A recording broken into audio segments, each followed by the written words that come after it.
যেসব সন্তানেরা তাদের প্রিয়জন হারিয়েছেন, যেসব পরিবার তাদের সন্তান স্বজন হারিয়েছেন।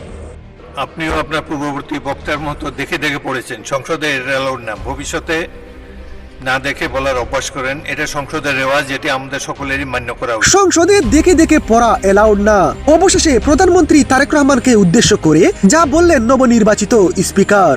আওয়ামী লীগ সরকার পতনের প্রায় দীর্ঘ 19 মাস পর বাংলাদেশের নতুন সংসদ অনুষ্ঠিত হয়। প্রথম দিনে হাস্যরস ও উত্তেজনার মধ্য দিয়ে শুরু হয় প্রথম দিনের সংসদ। এবার দ্বিতীয় দিনের সংসদেও দেশের সমসাময়িক বিষয় নিয়ে প্রধানমন্ত্রী তারেক রহমানের বক্তব্য চলাকালে হঠাৎ আচমকা তার বক্তব্য থামিয়ে দিয়ে তারেক রহমানের উদ্দেশ্যে স্পিকার বলেন, আমি অত্যন্ত বিনয়ের সাথে অনুরোধ করছি, সংসদে এভাবে দেখে দেখে পড়া এলাউড না। আপনি নোট রাখবেন, একবার তাকিয়ে তারপর হাউসের দিকে তাকিয়ে বক্তব্য রাখবেন, এটাই আশা করি। এটা সংসদের রেওয়াজ।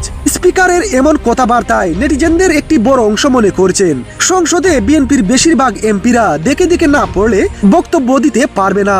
আবার নেটিজেনদের কিছু অংশ মনে করছেন তারেক রহমানের শিক্ষাগত যোগ্যতা কম, তাই সে দেখে দেখে না পড়ে বক্তব্য দিতে পারবে না। তাই সংসদে স্পিকারের এমন কথা বলাও বেমানান। আপনিও আপনার পূর্ববর্তী বক্তার মতো দেখে দেখে পড়েছেন। সংসদে এটা অ্যালাউড না, ভবিষ্যতে না দেখে বলার অভ্যাস করেন। এটা সংসদের রেওয়াজ, যেটি আমাদের সকলেরই মান্য করা উচিত। অত্যন্ত বিনীতভাবে আপনাকে জানাচ্ছি। ধন্যবাদ।